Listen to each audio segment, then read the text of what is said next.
And here's part 3 of the final exam review in fall semester 2023. So in class on Wednesday, we left off with this last example on the sum and difference and half angle formulas. So we've just got 2 problems left. First, a word problem using the law of cosines. We've got a ship that's going to travel 58 miles due east, then adjust its course to 72 degrees east of north. After traveling 89 miles in this direction, how far is the ship from its point of departure? I'll include a fully labeled illustration as part of your solution and also have at least one place of decimal accuracy. So let's set this thing up. Our ship starts off traveling due east. So I'm going to need to draw an east line on here, a line that moves east and west. We'll say that it starts at point A. So I'll just have A as its starting point. It's going to make it out to point B, where it'll correct its course, or adjust its course, I should say, and then start traveling 72 degrees east of north, which means we should start at due north, so start it straight up, and then go 72 degrees to the east. My ruler should read off 18 degrees, just because it measures its angles from the other direction. So it'll get to here. It's going to travel 89 miles in this new direction, so I should make sure that this line's a little bit longer than my first line. And then it gets to its ending point. I'll label that C. So its final position out here at C. Haha. Because, it's a ship and it's at sea. Sorry. Okay. I'm interested in how far the ship is from its initial position out at this last point. So I want to just draw the line that connects A and C.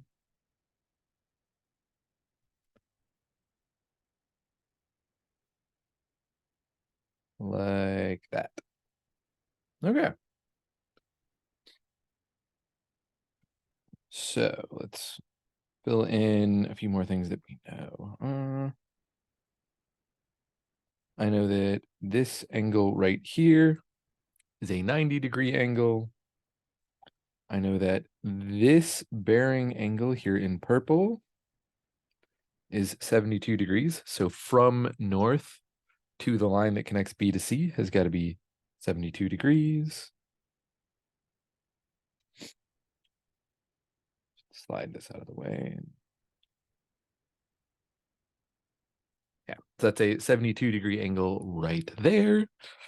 I know that the side that connects A and B, which is side C, so I'm going to fill it in green, that's 58 miles. So 58 miles on this bottom side down here. Connecting B to C is side A, and that has a length of 89 miles.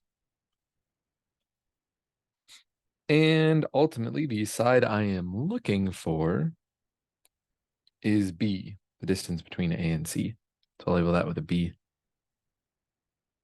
And I should also label the specific angle B that I have, because it is this blue one here. That's angle B. Notice that B is not 72 degrees, but instead B should be equal to 90 degrees plus 72 degrees.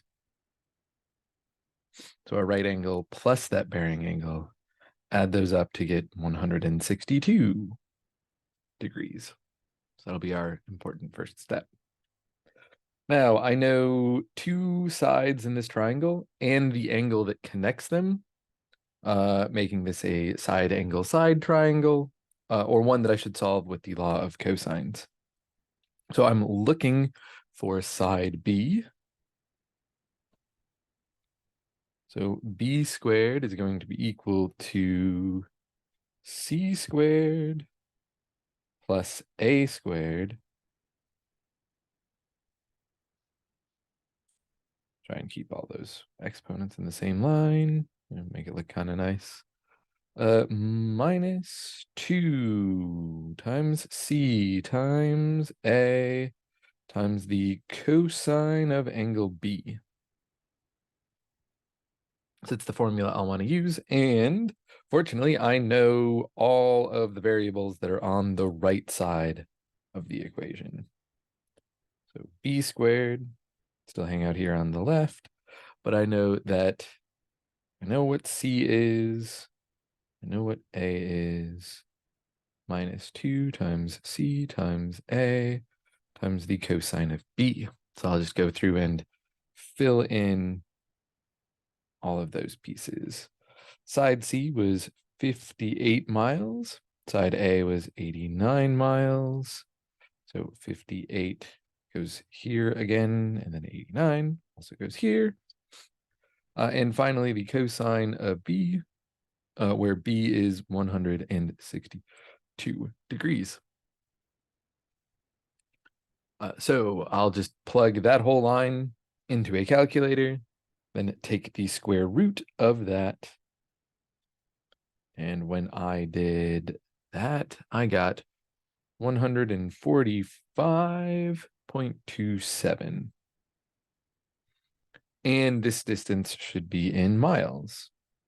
Since both of our initial two distances were in miles. If we do a quick sanity check to make sure that the answer we came up with makes sense, we know that angle B is 162 degrees, so it must be the largest angle because we can only have a maximum of one obtuse angle in a triangle. So that's our maximum angle is going to have to be 100. B must be our largest angle, and we end up getting that side B is also our largest side. 145 is larger than both 58 and 89.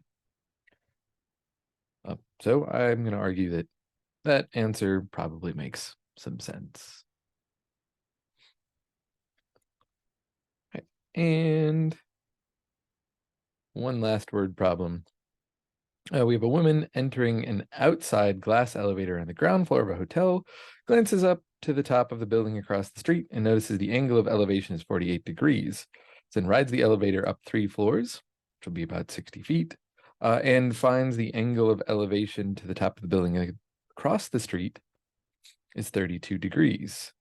How tall is the building across the street?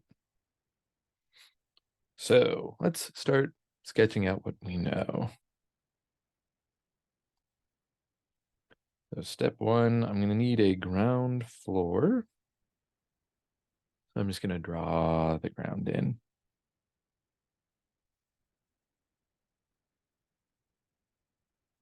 Apparently we missed. Let's try again. There we go. So it gives us a ground. Now we have 2 buildings. I'll put one building over here on the left side. So one building over here on the left side. And then another building over here on the right.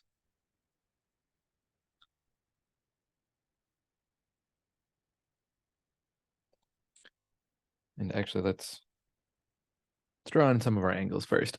We're measuring angles of elevation here. So we know there's a 48-degree angle of elevation from the ground floor going up.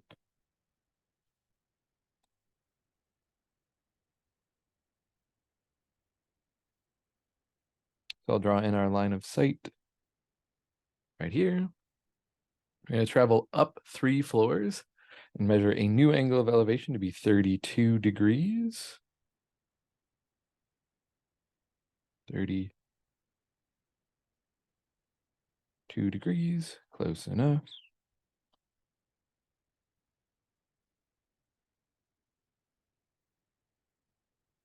And then wherever those 2 lines intersect must be where the top of our building is.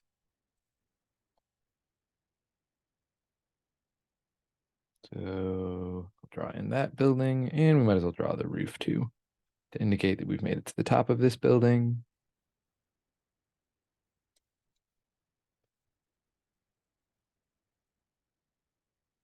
All right, so here's our diagram. We should start labeling some pieces on here, including, I'm going to want to draw in a horizontal line at my third floor. Draw that horizontal line there, just so that I can label some pieces a bit more accurately. Let's just label some points. We started at the ground floor, so I'll call that point A. How about the building across the street can be B. B for building? I don't know. Just A, B, C. So B for building, it's the other side of the street. That leaves C for the third floor that we made it up to. All right, we've got our angles labeled A, B, and C. So now let's also put in our angles of elevation. I know that the ground floor, we had a 48-degree angle of elevation. So that angle down here should be 48 degrees. And from the third floor, our angle of elevation is 32 degrees. That's why I drew in a horizontal line at the third floor, because I need to measure my angle of elevation from a horizontal line. Remember that all angles of elevation or depression are going to be measured from horizontal lines. Then I also know that the third floor is 60 feet above the ground floor. So between points A and C, we should have a distance of 60.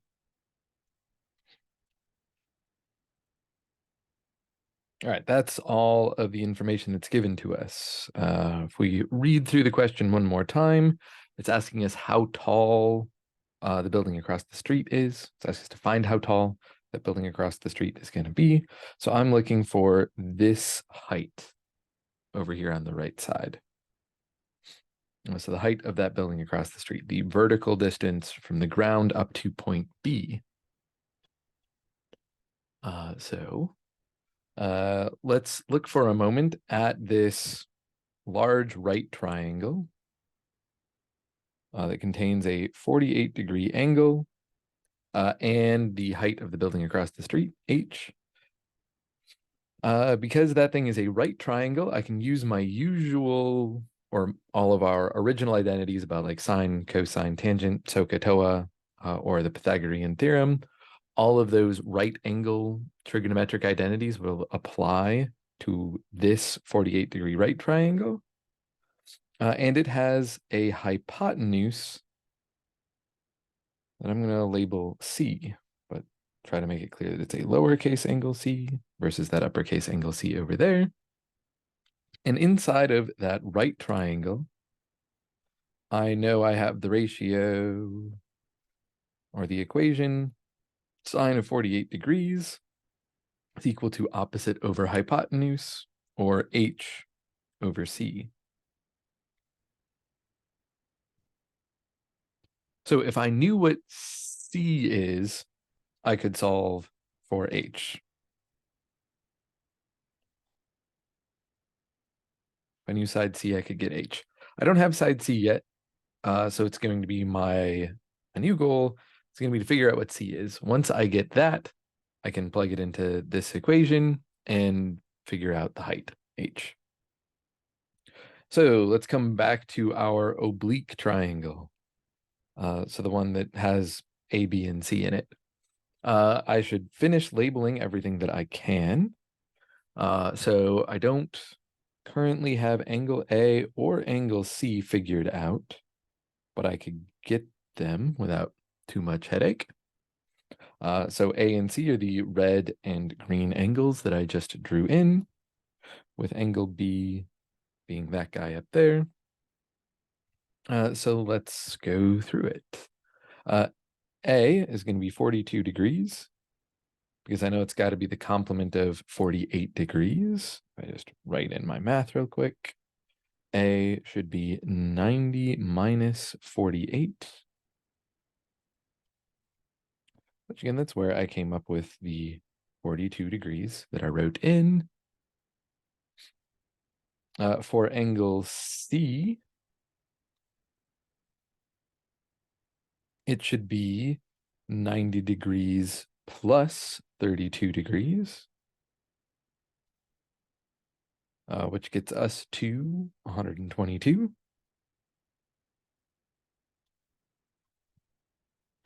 So notice that if I'm looking up at angle C, that green angle, I have the right angle in the lower right plus the 32 degrees will make that entire green angle. So I ended up with 90 plus 32. And that means that B, our leftover angle, should just be 180 minus the other two angles in our triangle. So 180 minus 42 minus 122.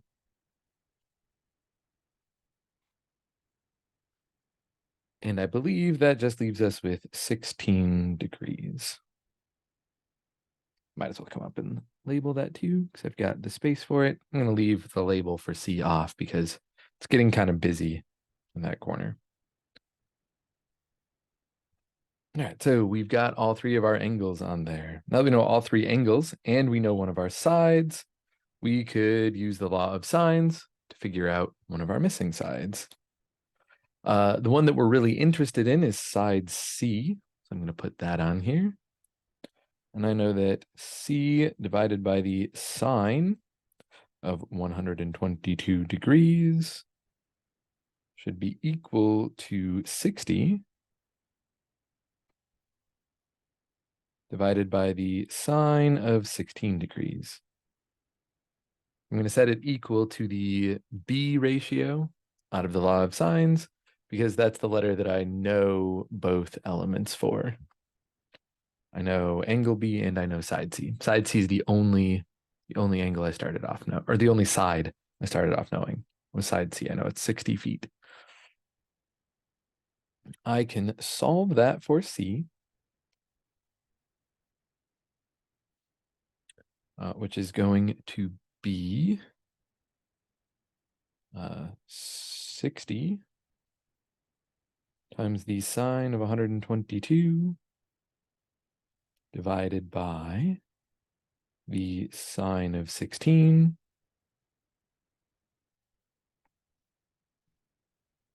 And now I've got a value for C. So let's bring that back over to our original statement, which said that if I knew what C was, I could figure out H. If I solve that sine 48 degree equation for H, I get that it is C times the sine of 48 degrees. And so I'll just plug in the part that we just solved for. So H is this value down here for C.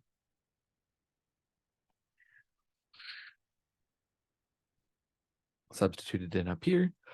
C is 60 sine 122 over sine 16. So this thing should look like 60 times the sine of 122 times the sine of 48 all over the sine of 16 degrees.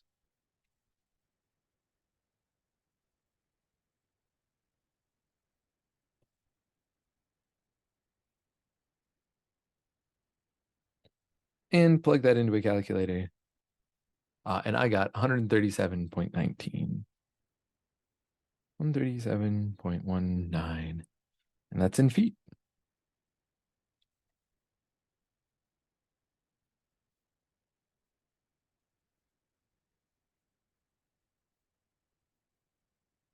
And that answered the question. And I believe that's the last one on the practice exam. After that, I've attached a formula sheet that includes most of the stuff from this last exam material. Remember that at least this semester, the online final exam, which is the only part to the final exam, is open note. So you can take whatever you like in with you. but this formula sheet contains a bunch of the stuff that we've covered here near the end of the semester. I split it up by subject. So like in this box at the top of the screen, I have all of the half angle formulas divided into a half angle block. I've got the law of sines and the law of cosines in the next block, split up so the law of sines is in its own little quadrant with the 3 versions of the law of cosines on the outside of that. And then also in the last box, the 4 equations we had for area. I sequestered the one where we use that S semi-perimeter equation, which showed up more in the law of cosines style of problems. Put that off in its own box, where the other 3 that were related to the law of sines got to stay on the outside. So remember that the advice I'd give on using that semi-perimeter area equation, the one that has S in it, that one's only really useful if your given information is all 3 sides instead of one of the angles. So if your initial given information is side A, side B, and side C, you could use that area equation. But otherwise, under any other circumstances, I would probably pick one of the other 3 area equations. Those are just easier to use. And then, yeah, up above that, we got the sum and difference and the double angle formulas, each in their own box. And then just in case you'd forgotten any of the stuff at the top, the arc length formula, S equals R theta, is on there, as well as the area of a slice, which is that 1/2 R squared theta. So, imagine cutting like a pizza slice out of a circle. That's the formula for the area of that slice. And with that, I believe that's the end of the review. So I'll leave it here. If you have yet to take the final exam, good luck once you get there, and enjoy your winter break. Okay, bye, bye, bye, bye, bye, bye, bye, bye, bye, bye, bye.